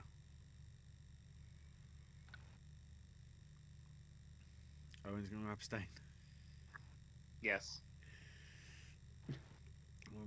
Okay, well, at least there's one that we'll recognise here, but depends how you feel about it. Do we stick with Moon River from Breakfast at Tiffany's, or Pocket Full of Miracles from Pocket Full of Miracles, Bachelor in Paradise from Bachelor in Paradise, The Falcon and the Dove from El Cid, or Town Without Pity from Town Without Pity? The '60s idea was a This great 100%. this one's difficult because I feel like in my heart I have to say Moon River. Not just because it's beautiful, but also the way it's used in the movie Mm-hmm. really enhances it. But Town Without Pity song by itself that's so nostalgic to me because I obviously first heard it in Look Who's Talking, and then it's the end credit song to Sundown, the Vampire in Retreat. Mm-hmm. But it's a song I genuinely love, and it like takes me to a certain place, like nostalgically. But as far as like the song itself and the way it's incorporated in the movie, it would have to be. I actually haven't even seen Town Without Pity's movie. I just know the song very very well. um, but I feel like in my heart I have to say Moon River Yeah, though. But that's between those two, it's difficult for me personally. Moon River as well, I think. Owen? River's actually part of a Voices medley, so yeah, of course. From 62, Days of Wine and Roses, which beat out Walk on the Wild Side, Second Chance from Two for the Seesaw, Tender is the Night, and Follow Me from Mutiny on the Bounty. I'm I'm going with Days of Wine and Roses. I I actually kind of fell in love with that song through the when Turner Classic Movies would do the Oscar marathons. In years where they would play Days of Wine and Roses, they would play the trailer in between movies. And I would actually look forward to them playing the trailer again just to hear the song again. Mm-hmm. So I I would have to completely go with forgot that. the track that's in Mutiny on the Bounty, though. Like, that doesn't seem like something that you'd write an original song for.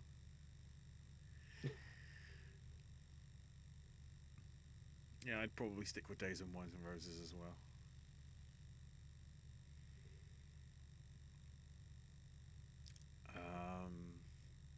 I'm guessing Owen's abstaining. Okay, whose idea was this to make it the 60s for one of my favorite categories of this I mean, entire off? me, because one, we'd have to get through it, because I think when we get to the latter ones, there'll be ones you recognise more. We've just got to go through. Eventually, I we're going to love have to go through the other old ones from the 50s at some point, so. Yeah, I get that, but I love this category, and this would have been a great way for me to wax poetic about the 90s or the 2000s, the 2010s, but no, I get to Well, we've basically done a fair abstain. few of them already. That's the problem. We can't do it again. Oh, yes, we can. It's our rules, our game show, Quizmaster. Didn't we? I think we already determined. I think we already determined 2010s was what we were doing next. Yeah, for this category. Like, When we get round to it. I'll just abstain for a minute. So 63, we've got Call Me Responsible from Papa's Delicate Condition. I've heard of the song, I haven't heard of the film. Beating Out So Little Time from 55 Days at Peking. More from Mondo Carne. Which is a bloody documentary. Doing it back then. Charade from Charade. And I'll probably put this as my pick. It's a mad, mad, mad, mad world. I'm not crazy about any of these, but I almost vault to more because when like Riz's name on anything, he he has a lot more memorable stuff than this, but I just gravitate towards his music usually. Mm.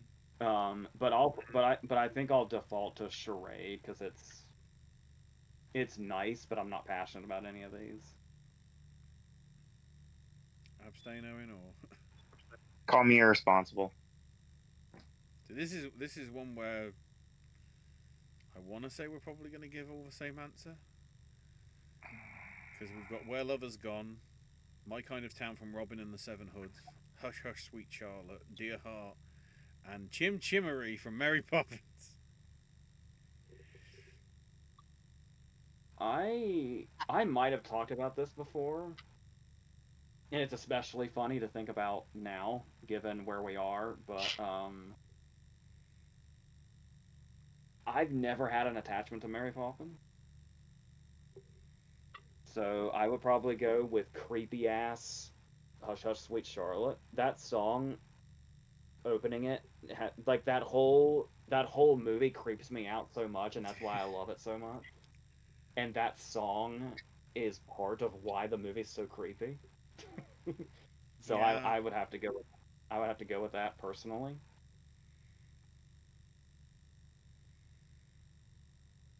I mean, My Kind of Town, the Chicago one, I think is pretty iconic as well. Just because I feel that that more is the style of the Springfield song from The Simpsons. Because I know they do the whole New York, New York, New York's that way, you know. But that the setup of that sounds way more like it. But yeah, Chicago. That's Chicago, not the other Chicago. That's Chicago. Owen.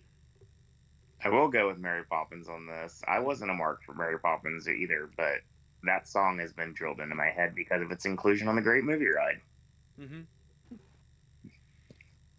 So for 65, Shadow of Your Smile from the Sandpiper beat out the Ballad of Cat Ballou from Cat Ballou, Sweetheart Tree from The Great Race, I Will Wait for You from Umbrellas of Cherbourg, and What's New Pussycat? Wow!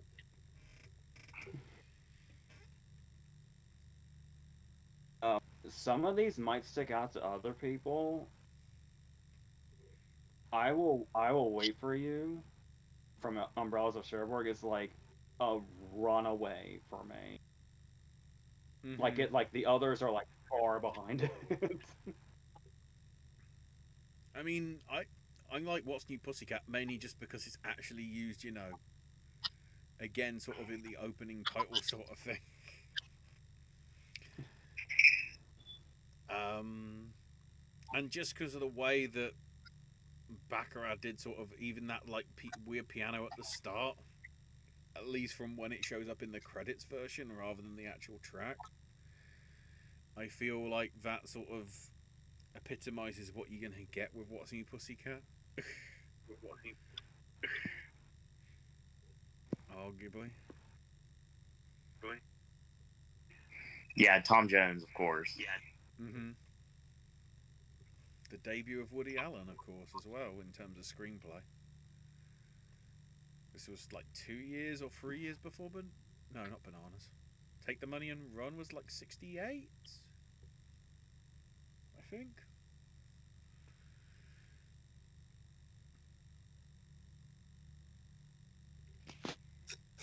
So then 66, we have Born Free, Alfie, A Time for Love from American Dream, Georgie Girl, and My Wishing Doll from Hawaii.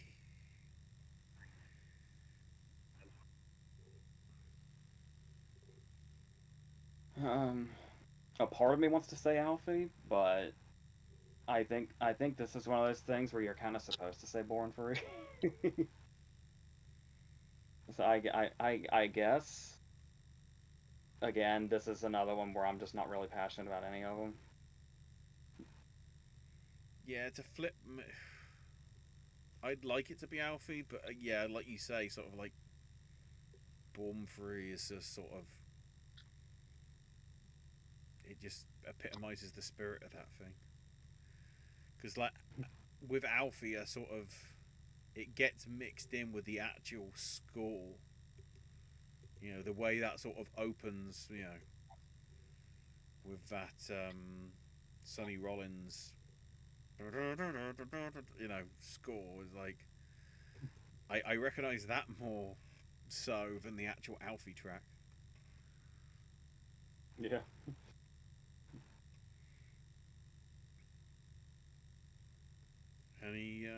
Any declaration, Owen? I do appreciate Bill Murray's Born Free. But yeah, I'm also good. I'm not going to go with Born Free. I'm going with Alfie. Mm-hmm. Go with the song that rings true to me, and that's the one that I remember most. This is where I'm gonna get on soapboxes now. So for 67, we have Talk to the Animals from Doctor Dolittle beating out The Eyes of Love from Banning, The Look of Love from Casino Royale, The Bare Necessities from The Jungle Book, and Thoroughly Modern Millie from the film of the same name. The funny thing about The Look of Love is that it comes from a Bond parody. Yeah, and like But when I it's can used in the thing, it's like this does not deserve to be in a parody film. Like, holy shit. what makes it even funnier is when I hear that song, I think of Austin Powers because it uses it also. Yeah, that probably is why though. In all honesty. I'm I'm gonna go ahead and stick with this is the Doctor Dolittle year, right? Yeah, talk to the animals. That's an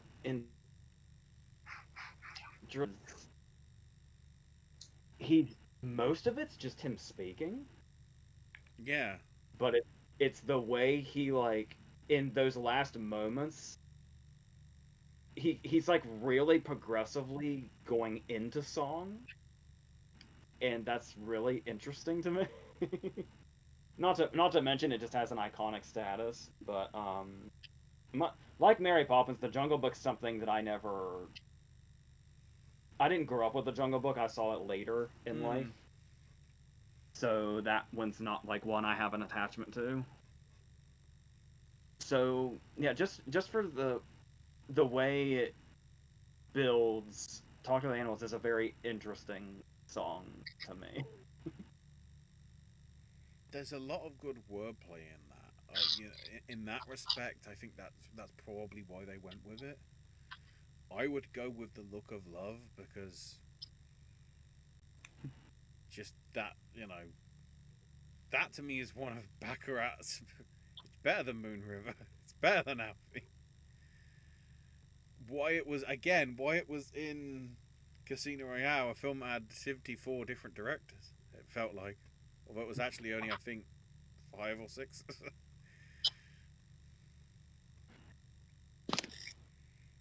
Owen, interesting to see where you go on this one. Yeah, the bare necessities has followed me a lot in life, so yeah, I definitely have to do that.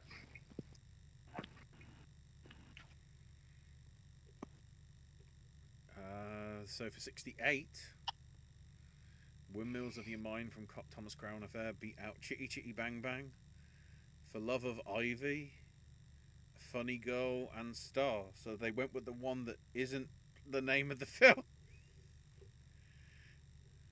Okay, I'm gonna go ahead and default to Streisand. Chitty Chitty Bang Bang, honestly, is a movie that's never meant anything to me, and the song is... When I think of the song, I think of when he's driving through the forest in Ace Ventura 2, more than anything else. The Windmills of Your Mind is such a confounding song, because the sound, like the music itself is great, but that fucking title and the weird ass lyrics kind of undermine how great the music is. Yeah. I don't. Michael B. Jordan could do the funniest thing and try, and try to bring that song back now. To be fair, I didn't. Didn't they do that with the remake? They had Sting do it. I can't remember for sure. I did a whole video on both of those movies on this channel, and I don't really remember. I think it was kind of a popular video by our standards too, and I don't remember what all I said in it. But I want to say Sting did a cover of it for the 2000. Well, no, 99. I think. What are we talking about? The Windmills of Your Mind from the Thomas Crown Affair. Yeah, I can confirm that because Sting did it in 1999. I'm looking at it right now. Yeah. I don't even remember that. The hilarious thing is it isn't even listed on the wiki, but I just remember it. No, but if you go to sting.com, it's there. To be fair, the most memorable track from the 99 Thomas Crown Affair is using Nina Simone's Cinnamon. All the times that it is. For the painting heists.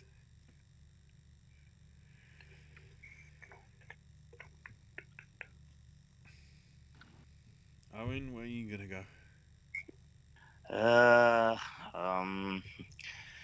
Weirdly enough, I'd probably have to go with Chitty Chitty Bang Bang. Not because of my love for it, but again, if I think of the songs that like resonate with me, that's the one that I again can't forget. Just imagine it. Chitty Chitty Bang Bang and going like, this song really speaks to me. There's got to be someone in this world that feels that way. It is the internet, after all. Let's get to the easiest one of the entire list. Say, music's a powerful thing. The most random thing could really mean something to somebody. Yes, 1,000,000%.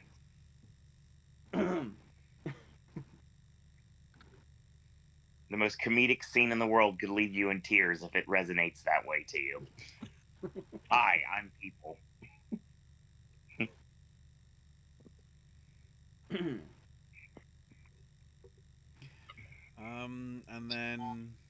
for 69, Raindrops Keep Falling on My Head from Butch Cassidy and the Sundance Kid beat out What Are You Doing the Rest of Your Life from The Happy Ending, Jean from the Prime of Miss Jean Brodie, Come Saturday Morning from The Sterile Cuckoo, and True Grit from True Grit.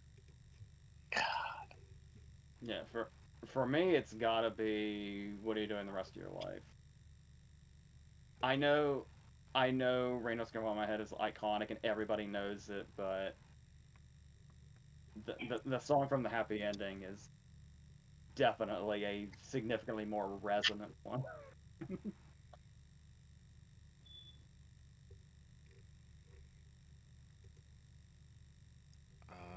Owen? I just keep reminding of us driving go-karts, sir. Yeah. If you know, you know.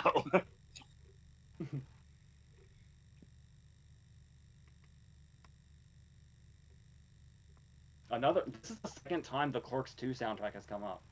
I know. I actually forgot about the fact that I'm meeting Kevin Smith in the next year, one way or another. It's gonna happen. I actually forgot about the go-kart scene until, like, just now.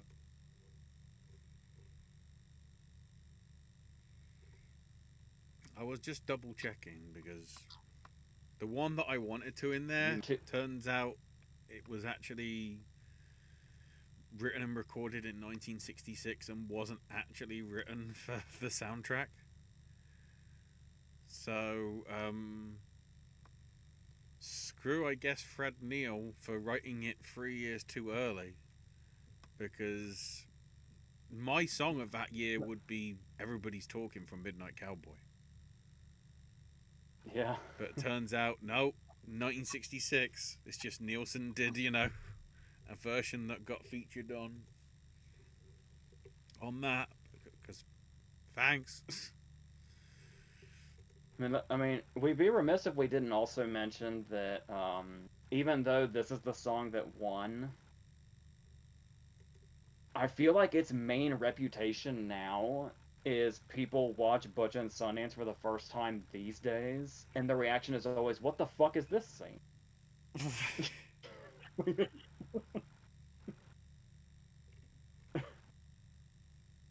But, alright. Right, and then Briar's choose a decade for sound. So we got the old ones like the 30s, 46 to 49, which I guess would be wrapped in 50s, 70s, 90s, and 2010s. Let's keep it simple. Let's just do the 2010s. We were there for it. Sound 2010s it is then. Too bad we couldn't have done sound for the 60s and original song for 2010. We'll get round to it. It's just that would have meant we'd have just had all the 2010s done. And we'd have nothing to go back to, so then we wouldn't have any choice but to do old stuff that we'd be like, why are we doing this? We could do the 2010s or the 90s for sound, but we've said the 2010s, so we'll do that. The 90s won't be bad, though, when we come around to it. Yeah.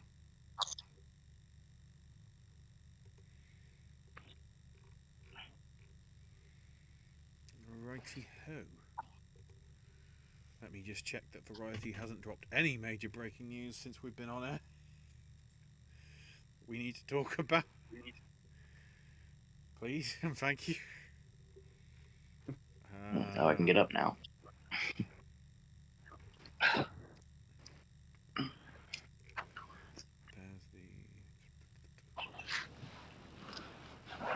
There's just the, as you say, the Nicolas Cage long legs thing. Which does a little bit more into it. It does say that it is going to be in the same universe, so it's not a direct sequel. Oh, okay. All right. So yeah, what you said, AJ, 100%. That's correct. There's a whole lot of things we can go into that we're not gone into in Long Legs that I'm curious to see what Oz Perkins does with.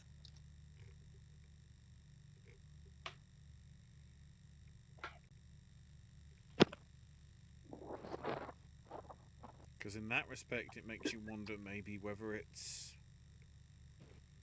a prequel, explaining more so how long legs might be a thing. Please don't do that, because that killed Bagul.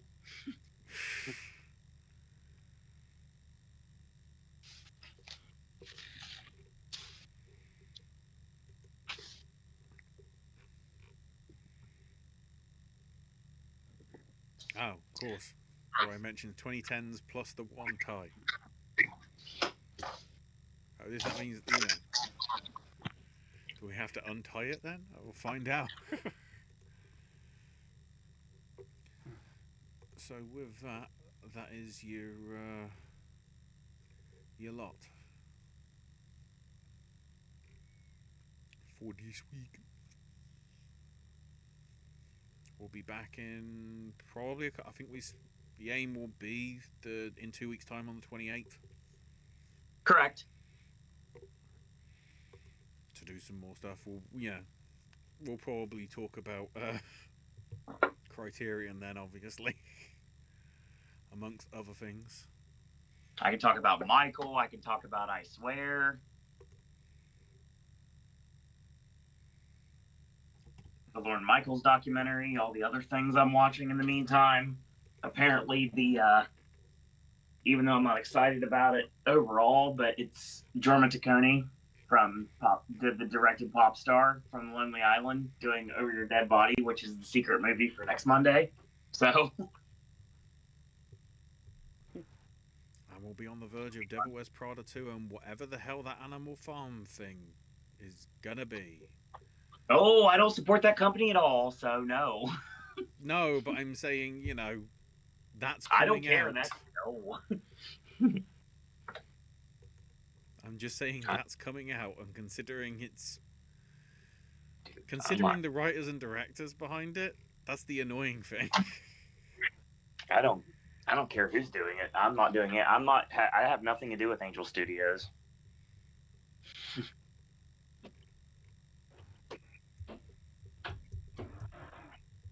Okay. Take us out, Owen. Happily. Before we go home, I do want to mention something about next month, which is going to be interesting for the panel. 2019 is finally coming to fruition. But now it's 2009. Oh, 9. Oh, 9.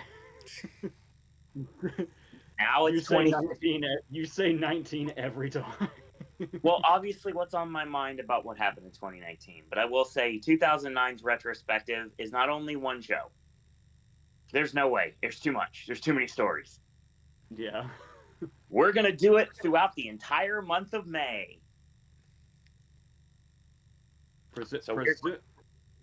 Presumably weekly? It looks like the month of May is going to be every week.